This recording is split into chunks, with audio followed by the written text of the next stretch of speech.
So friends, आज के अपने इस वीडियो में हम बात करेंगे रिलायंस पावर के क्वार्टर वन रिजल्ट की।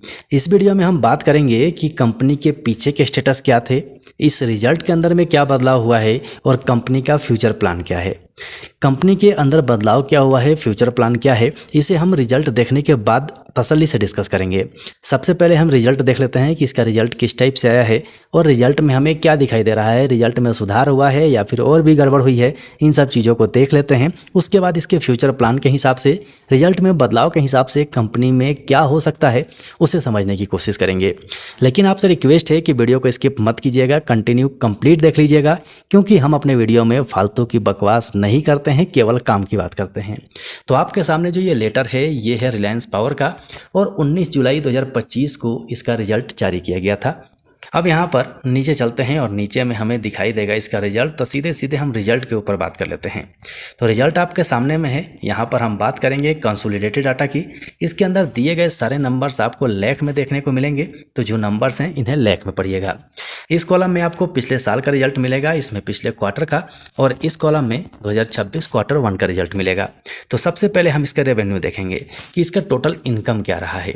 सबसे पहले आप यहाँ देखिए तो इसका टोटल इनकम में आप पाएंगे कि 2,06,918 लाख का इसका टोटल इनकम था पिछले साल में। अब इसके बाद पिछले क्वार्टर में जो इसका इनकम रहा वो 2,06,564 लाख रहा, और क्वार्टर वन के रिजल्ट में देखेंगे तो 2,02,531 रहा है। मतलब अगर हम क्वार्टर ऑन क्वार्टर पर देखें तो यहाँ पर इसका जो टोटल इनकम है उसमें गिरावट आई है, और ईयर ऑन ईयर बेसिस देखें तो भी हमें इसके टोटल इनकम में गिरावट दिखाई दे रही है। अब यहीं से टोटल एक्सपेंस देखते हैं।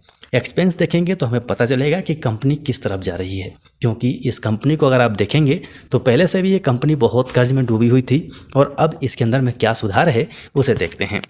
एक्सपेंस देखिए, पिछले साल में 2,14,251 लाख था और पिछले क्वार्टर में कम होकर 1,99,849 लाख हुआ था, और इस क्वार्टर वन में 1,95,301 हुआ है। मतलब अगर हम देखें तो इसका एक्सपेंस क्वार्टर बाय क्वार्टर देखिए या फिर ईयर ऑन ईयर बेसिस पे देखिए, ये आपको कम होते हुए दिखाई देगा। मतलब कंपनी अपना खर्चा कम कर रही है। ये तो कंपनी के लिए अच्छी बात है।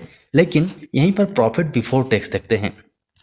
तो प्रॉफिट बिफोर टैक्स में आप पाएंगे कि पिछले साल में जो कंपनी का लॉस था वो 7,333 लाख का था, लेकिन कंपनी ने अचानक से पिछले क्वार्टर में बदलाव कर लिया और प्रॉफिट में आ गई, और 6,715 लाख का यहाँ पर इसने प्रॉफिट कर लिया, और इस क्वार्टर के अंदर 7,230 लाख का कंपनी का प्रॉफिट है।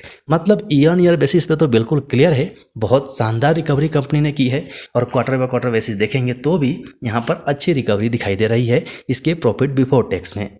लेकिन प्रॉफिट फॉर द पीरियड देखेंगे तो पिछले साल में आपको 7,333 का लॉस दिखाई देगा, पिछले क्वार्टर में 6,715 का प्रॉफिट दिखाई देगा, और इस क्वार्टर में 7,230 का प्रॉफिट दिखाई देगा। मतलब प्रॉफिट के अंदर में अगर हम ईयर ऑन ईयर बेसिस पे देखें तो बहुत बड़ा जंप है, और क्वार्टर बाय क्वार्टर बेसिस देखेंगे तो भी यहाँ पर हमें अच्छी खासी रिकवरी देखने को मिल रही है। अच्छा, एक और इसमें एक अच्छी चीज़ देखिए, इसका जो अदर कॉम्प्रिहेंसिव इनकम है ये आपको पिछले साल में माइनस में देखने को मिलेगा। मतलब 31 लाख का माइनस था और पिछले क्वार्टर में बढ़ के 316 लाख हो गया था, लेकिन इस क्वार्टर में इसका other comprehensive income 11 lakh plus में आ गया है। मतलब इसे अदर कॉम्प्रिहेंसिव इनकम भी कंपनी को मिला है। अब यहीं से हम बात करें ईपीएस की, तो ईपीएस भी आप देखेंगे तो आपको ठीक ठाक देखने को मिलेगा।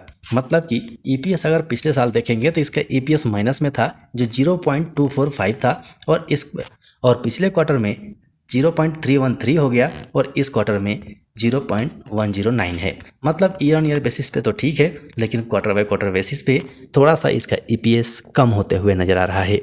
तो ये था कंपनी का रिजल्ट आपके हिसाब से क्या है कमेंट सेक्शन में कमेंट जरूर कर दीजिएगा। लेकिन मैं आपको यहाँ पर थोड़ा सा पूरा विवरण दे देता हूँ कि पीछे में कंपनी का क्या था, कंपनी के इस रिजल्ट में क्या बदलाव हुआ, और कंपनी आगे फ्यूचर में क्या प्लान कर रही है। लेकिन इससे पहले आपसे रिक्वेस्ट है कि अभी भी अगर आपने चैनल को सब्सक्राइब नहीं किया है तो कर लीजिए और बेल आइकन को ऑन कर लीजिए, क्योंकि ऐसे वीडियोस आपके पास पहुंचते रहेंगे। और वीडियो अगर आपके पास नहीं पहुंचे तो हमारे टेलीग्राम चैनल पे और व्हाट्सएप चैनल पे वो चीज़ें पहुंच जाएंगी जो आपकी काम की होंगी। तो उसका लिंक डिस्क्रिप्शन बॉक्स में है, जाके पक्का से ज्वाइन कर लीजिएगा। तो फ्रेंड्स, सबसे पहले हम बात कर लेते हैं रिजल्ट के हिसाब से। रिजल्ट के हिसाब से अगर हम रेवेन्यू देखते हैं तो 1,885 करोड़ रहा, जो कि ईयर ऑन ईयर बेसिस पे 5.35% के आसपास गिरावट दिखाता है। लेकिन कंपनी ने वित्त वर्ष 2026 की पहली तिमाही के लिए 2025 करोड़ की कुल आय और 565 करोड़ रुपए की EBITDA की घोषणा किया है। मतलब कि अगर हम यहाँ पर 2026 की पहली तिमाही में देखें 44.68 करोड़ रुपए का शुद्ध लाभ दर्ज किया है। मतलब कि कंपनी का प्रॉफिट बहुत अच्छा रहा है। जबकि एक साल पहले इसी तिमाही में कंपनी ने 98.16 करोड़ रुपए का घाटा दर्ज किया था।